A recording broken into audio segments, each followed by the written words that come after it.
ថ្ងៃមុនមានតែវាយោសៀងសូ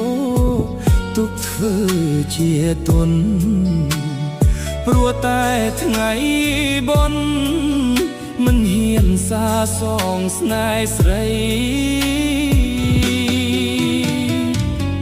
កាលចូលឆ្នាំខ្មែរបងបានជួបមុំពេលនោះរូបខ្ញុំហាក់ភ្លឹកភ្លាំងស្មារតីកុលាបដូនកែវអូនស្រស់ណាស់ណាថ្លៃ